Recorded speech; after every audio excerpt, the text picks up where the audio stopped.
Какая страна устроена настолько безумно, что ее президент официально переименовал месяцы года в честь своих родственников? В этой стране золотые статуи лидера поворачиваются вслед за солнцем, а Конституция запрещает умирать на территории столицы. И это только верхушка айсберга. Большинство людей, услышав про диктатуры, сразу думают про Северную Корею. Но пока весь мир следил за Кимами, в центре Азии существовало государство, где происходило нечто еще более невероятное. Его президент правил 21 год, объявил себя вечным отцом нации и выстроил культ личности, перед которым северокорейский меркнет.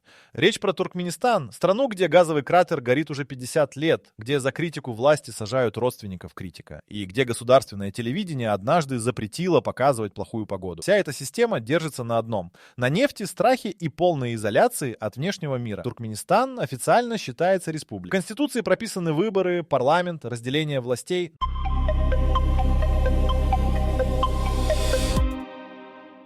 На практике страной с 91 по 2006 правил один человек, Сапармурат Ниязов, взявший себе титул Туркменбаши, что буквально переводится как «отец всех туркмен». Ниязов начинал как советский партийный функционер. Когда СССР распался, он просто переклеил табличку на двери и остался у власти. Первые выборы в независимом Туркменистане принесли ему 98,3% голосов. Второй раз он баллотироваться не стал. Парламент проголосовал за то, чтобы сделать его президентом пожизненно. Реальная власть в стране строилась на 3 столпах. Первый – газ. Туркменистан обладает 4-ми по величине запасами природного газа в мире. Все доходы от продажи шли через фонды, подконтрольные лично президенту. Ни парламент, ни правительство не имели доступа к этим деньгам. Сколько именно денег прошло через эти фонды, неизвестно до сих пор. Второй столб – силовые структуры. Ниязов регулярно менял руководителей спецслужб, армии и полиции, не давая никому из них накопить достаточно влияния. За 20 лет его правления сменилось больше 30 министров внутренних дел. Средний срок пребывания в должности меньше года.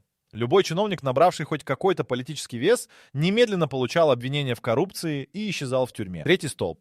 Информационная изоляция. Интернет в Туркменистане появился позже, чем в большинстве африканских стран. К 2005 году доступ к сети имело меньше 1% населения. Иностранные газеты не продавали. Спутниковые тарелки официально запрещались, хотя богатые горожане все равно их ставили. Просто прятали за забор. Когда Ниязов умер в 2006 от сердечной недостаточности, никакого механизма передачи власти в стране не существовало. Он его намеренно не создавал. Преемника выбирали в течение нескольких часов в закрытых переговорах между силовиками. Им стал стоматолог Гурбангулы Бердымухамедов, до этого занимавший пост министра здравоохранения. По одной из версий, его выбрали именно потому, что он казался наименее опасным. Человек без военного прошлого, без собственной силовой базы, без политических амбиций. Эта версия оказалась ошибочной. Бердымухамедов за несколько лет зачистил всех, кто привел его к власти. К 2012-му в стране не осталось ни одного крупного чиновника эпохи Ниязова на свободе. Часть сидела в тюрьмах, часть бежала за границу, часть просто исчезла без объяснений. Новый президент взял себе титул Аркадаг, покровитель. Потом добавил к нему приставку «вечный». В 2022 он передал президентство своему сыну Сердару, но сам остался в политике с титулом «национальный лидер» и сохранил контроль над газовыми доходами. Сегодня Туркменистан – единственная страна в мире, где власть перешла от отца к сыну в рамках формальной республиканской системы, без единого выстрела и без каких-либо протестов. Потому что протестовать там просто некому. Все, кто мог, либо давно сидят, либо давно уехали. На президентских выборах 2012 года Бердымухамедов получил 97% голосов. Его ближайший соперник набрал 1,1%.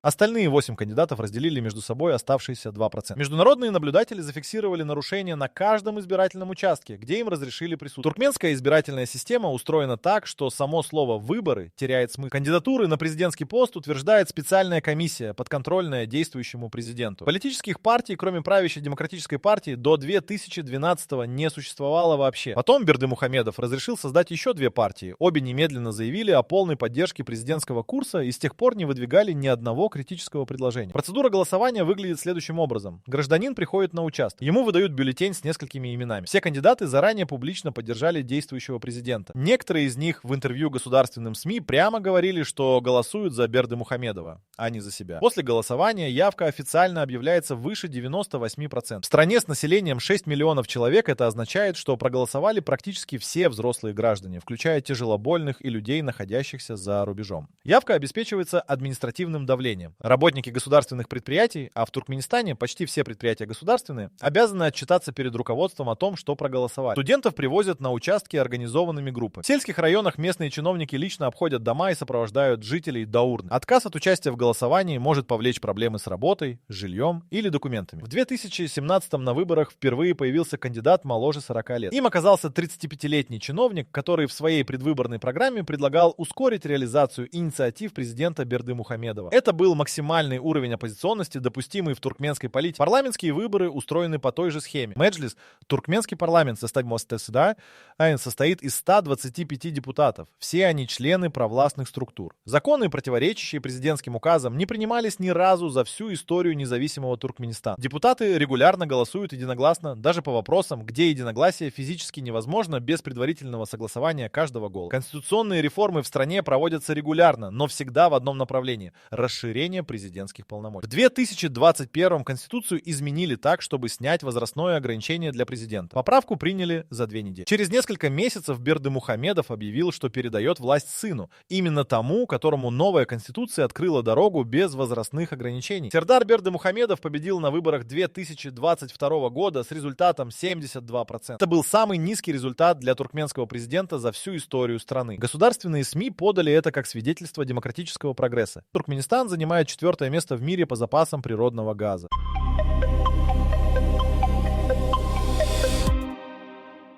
Месторождение Галканыш на юге страны содержит больше 26 триллионов кубометров газа. Это больше, чем все запасы Саудовской Аравии. При таких ресурсах средняя зарплата в стране составляет около $300 в месяц, а треть населения живет за чертой бедности. Разрыв объясняется просто. Все доходы от экспорта газа проходят через государственный фонд, который с 1993 года не публиковал ни одного открытого финансового отчета. Независимые экономисты оценивают накопленные резервы в сумму от 30 до 50 миллиардов долларов.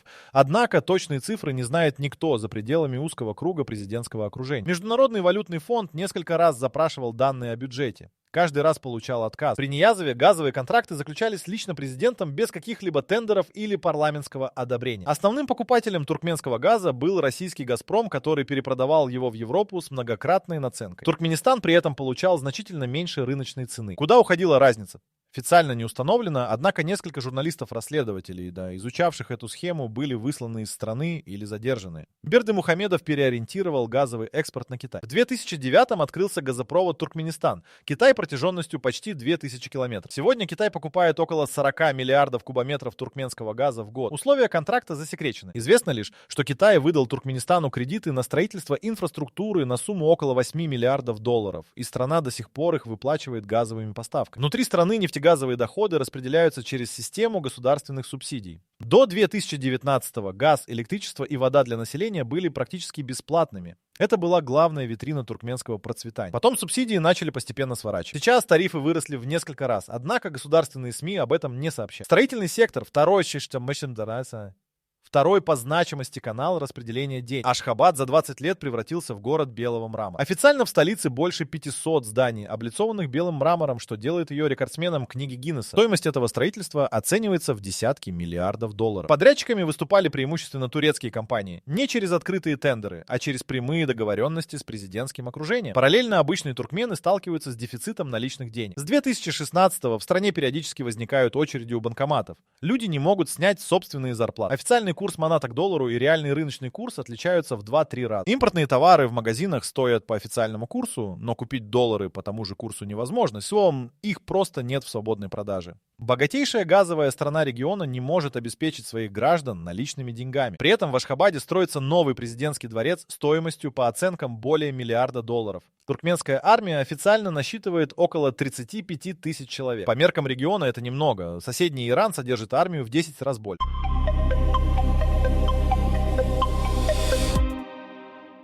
Однако размер туркменских вооруженных сил никогда не был их главной функцией. Армия в Туркменистане существует не для защиты от внешних угроз, а для подавления внутренних. Призыв в армию обязателен для всех мужчин с 18 лет. Срок службы — 2 года. Условия в воинских частях, по свидетельствам бежавших за границу солдат, близки к тем, что правозащитники квалифицируют как пытки. Дедовщина носит системный характер. Командиры используют солдат как бесплатную рабочую силу на личных хозяйствах. Случаи гибели военнослужащих при невыясненных обстоятельствах семьям не объясняются. Им просто выдают тело и запрещают публично говорить о произошедшем. Офицерский корпус формируется по принципу личной лояльности, а не профессиональных качеств. Высокие военные должности покупаются. Это открытый секрет внутри страны. Стоимость должности командира воинской части оценивается в несколько десятков тысяч долларов. Генеральские погоны стоят дороже. Система работает потому, что должность дает доступ к ресурсам, земле, контрактам, возможности брать взятки. Параллельно с армией существует несколько силовых структур, намеренно дублирующих функции друг друга. Министерство внутренних дел, Комитет национальной безопасности, президентская охрана и пограничные войска все подчиняются напрямую президенту, но при этом следят друг за другом. Ни одна из структур не имеет достаточно власти, чтобы действовать самостоятельно. Это сделано намеренно. Любая попытка военного переворота требует координации между структурами, а координация немедленно становится известна президентской охране. Комитет национальной безопасности, прямой наследник советского КГБ, занимается прежде всего слежкой за собственными гражданами. Агентурная сеть охватывает все слои общества. По оценкам правозащитной организации «Мемориал»,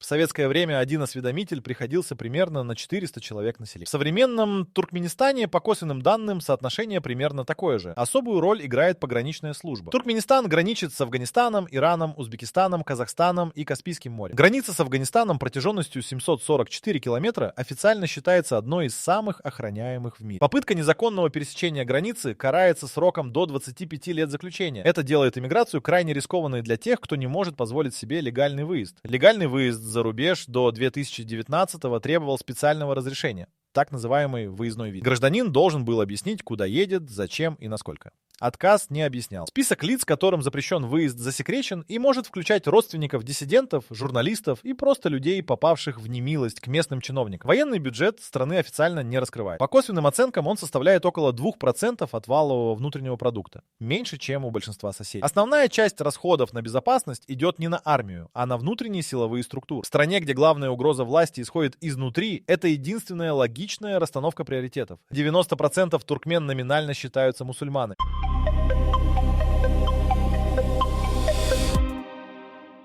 Ниязов использовал этот факт с первого дня независимости. Строил мечети, ввел изучение Корана в школах, совершил хадж в Мекку и широко осветил это по государственному телевидению. Однако параллельно он сделал нечто, на что не решался ни один другой лидер мусульманской страны. Поставил собственную книгу в один ряд с Кораном. Рухнама, книга, написанная Ниязовым в 2001-м, официально объявлялась духовным руководством туркменского народа. Ее изучение стало обязательным в школах, университетах и государственных учреждениях. Цитаты из Рухнамы выбивались на стенах мечетей рядом с аятами Корана. Имамы были обязаны включать отрывки из книги в пятничные проповеди. Государство прямо заявило, что трехкратное прочтение Рухнамы гарантирует человеку попадание в рай. Это было написано на обложке официального издания. Экзамен на получение водительских прав включал вопросы по Рухнаме. Вступительные экзамены в университеты включали вопросы по Рухнаме. Для получения государственной должности требовалось сдать тест по Рухнаме. Книгу перевели на 52 языка за государственный счет и разослали в библиотеки по всему миру. В 2006-м в космос был запущен спутник, на борту которого находился экземпляр Рухнамы. Реальное исповедание ислама при этом жестко контролировалось. Все мечети страны подчинялись государственному управлению по делам религии. Имамы назначались властями и могли быть сняты в любой момент. Независимые религиозные общины, любые, не только исламские, признавались незаконными. Свидетели Иеговы, протестанты и католики систематически преследовались. Обыски, штрафы, краткосрочные задержания. Несколько членов незарегистрированных религиозных групп получили реальные сроки заключения. Бердымухамедов после прихода к власти убрал Рухнаму из обязательной программы. Это подавалось как либерализация. Однако механизм использования религии как инструмента контроля остался нетронут. Главный муфти страны публично называет президента тенью бога на земле. Пятничные проповеди по всей стране согласовываются с администрацией президента. Любой религиозный деятель, позволивший себе политическое высказывание без санкций властей, немедленно лишается регистрации. В 2014-м власти провели масштабную проверку мечетей по всей стране. Официальная цель – борьба с радикализмом. Фактический результат – замена нескольких сотен имамов на людей, прошедших государственную аттестацию. Одновременно были закрыты все медресе, не аффилированные с государством. Религиозное образование за рубежом – в Египте, Саудовской Аравии, Иране – было фактически запрещено. Граждане, вернувшиеся после учебы в исламских университетах других стран, автоматически попадали под наблюдение спецслужб. Туркменистан создал модель, при которой религия существует как государственный ритуал, полностью очищенный от любого содержания, способного конкурировать с властью. Мечети строятся, праздники отмечаются, Коран цитируется, но ни один аят не должен напоминать гражданину о том, что есть закон выше президентского указа. Туркменистан занимает последние строчки всех мировых индексов свободы прессы.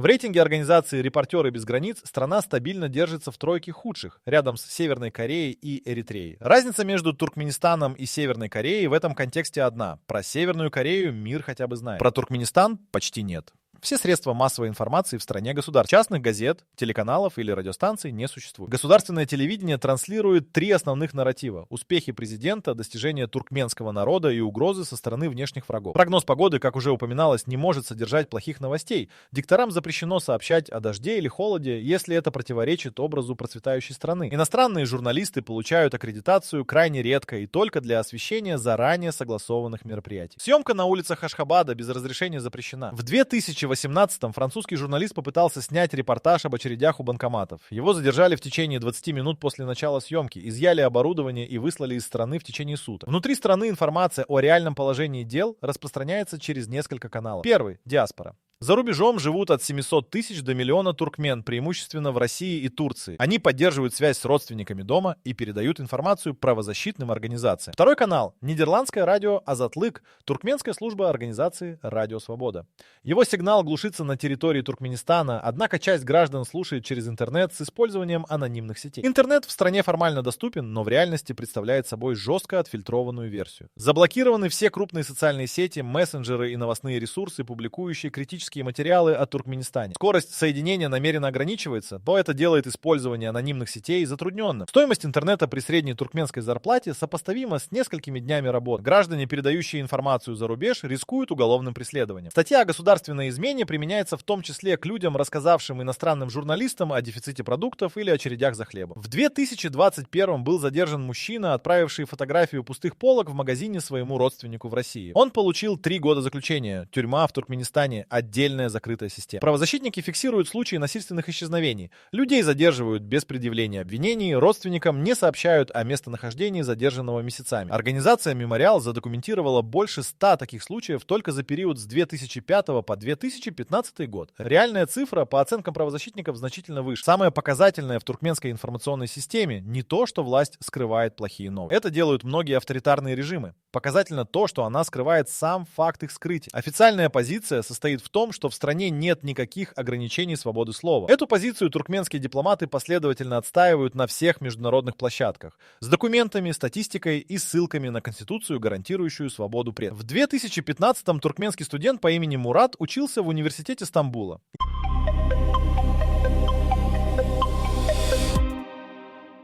Его отец работал районным чиновником в Марийской области. Когда Мурат дал интервью туркменской эмигрантской газете, анонимно, без имени и фотографии, отца вызвали в областную администрацию. Через неделю отца уволили. Еще через 2 недели задержали старшего брата Мурада по обвинению в мелком хулиганстве. Брат провел под стражей 40 дней. Мурат интервью больше не давал. Эта схема называется коллективным наказанием и является основным инструментом сдерживания политической активности туркмен за рубежом. Диссидент, уехавший из страны, физически недосягаем для туркменских спецслужб. Но его мать, отец, братья и сестры остаются внутри. Это делает иммиграцию не освобождением, а сменой формы заключения. Правозащитная организация «Туркменская инициатива по правам человека» задокументировала больше 200 случаев, когда родственники активистов подвергались давлению после публичных высказываний диаспоры. Потеря работы — самый мягкий вариант. Жесткий вариант — уголовное преследование по статьям, не имеющим никакого отношения к реальным действиям человека. Хранение наркотиков, мошенничество, хулиганство. Доказательная база в туркменских судах значения не имеет. Обвинительный приговор выносится в 98% случаев. Физический побег из страны сопряжен с отдельными рисками. Граница с Афганистаном охраняется с применением приказа стрелять на поражение. Это официально подтвержденная практика, введенная еще при Ниязове под предлогом борьбы с наркотрафиком. Граница с Ираном технически проходима. Однако Иран депортирует туркменских беженцев обратно на основании двустороннего соглашения. Граница с Узбекистаном и Казахстаном формально открыта для граждан с документами, но пограничники имеют право задержать любого человека из стоп-листа без объяснения причин. Стоп-лист засекречен. Человек узнает, что он в нем, только оказавшись под стражей на границе. В 2017-м женщина из Ашхабада пыталась выехать в Россию через казахстанскую границу вместе с 2 детьми. Ее муж незадолго до этого дал показания правозащитникам о пытках в туркменской тюрьме. Он сам к тому времени уже находился в России. На границе женщину задержали, детей Детей передали туркменским родственникам мужа, а ее саму доставили обратно в Ашхабад. Дальнейшая судьба женщины правозащитникам неизвестна. Связь с ней прервалась в день задержания. Те, кому удается выехать легально, через аэропорт, с действующим паспортом сталкиваются с другой проблемой. Туркменский паспорт необходимо регулярно обновлять. Обновление возможно только в туркменском консульстве. Консульство фиксирует всех обратившихся и передает данные в Ашхабад. Несколько туркмен, обратившихся в консульство после публичной критики властей, сообщали о последующих угрозах и давлении. Лично или через родственников на родине. Туркменистан не подписал конвенцию ООН о статусе беженцев. Страны, принимающие туркменских граждан в качестве беженцев, делают это вопреки дипломатическому давлению Ашхабада. Туркменское правительство квалифицирует всех своих граждан, обратившихся за убежищем за рубежом, как уголовных преступников, скрывающихся от правосудия. Эта формулировка используется в официальных запросах об экстрадиции. Система выстроена так, что у человека внутри страны нет возможности выйти наружу, а у человека снаружи нет возможности говорить, не подвергая опасности тех, кто остался внутри. Это не случайность архитектуры власти, это ее цель. В 2023-м Гурбангулы Бердымухамедов приехал на открытие нового ипподрома в Ашхабаде. Мероприятие транслировалось в прямом эфире на всех государственных каналах.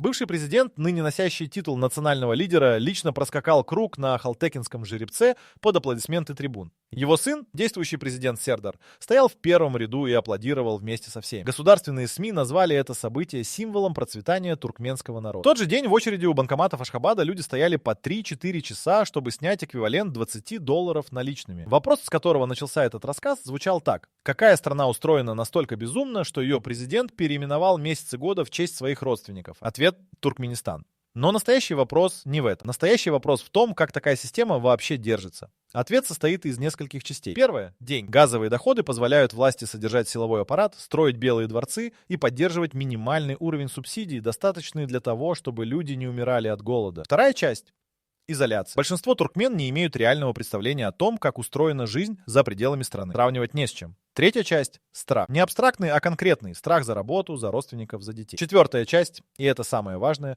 безразличие внешнего мира. Туркменистан не производит беженцев в количествах, достаточных для того, чтобы попасть в европейские новости. Туркменистан не угрожает соседям военной силой. Туркменистан продает газ Китаю, России, Ирану. И все три страны заинтересованы в стабильности режима. Западные правительства периодически выражают обеспокоенность ситуацией с правами человека и продолжают вести бизнес в обычном режиме. Ниязов переименовал январь в Туркменбаши. В честь себя. Апрель переименовал в Гурбан-Салтан. В честь своей матери. Сентябрь стал Рухнама в честь своей книги. После смерти Ниязова Бердымухамедов вернул месяцам исторические названия. Это подавалось как демократический прогресс. Затем назвал в честь себя улицы, школы, больницы и породу лошадей. Механизм не изменился. Изменилось только имя. Сердар Бердымухамедов правит страной с 2022-го. Ему 42 года. Его отец контролирует газовые доходы и силовые структуры. По всем признакам туркменская система готовится к следующему десятилетию в том же формате, что и предыдущие три. Газ не заканчивается, границы закрыты, информация заблокирована.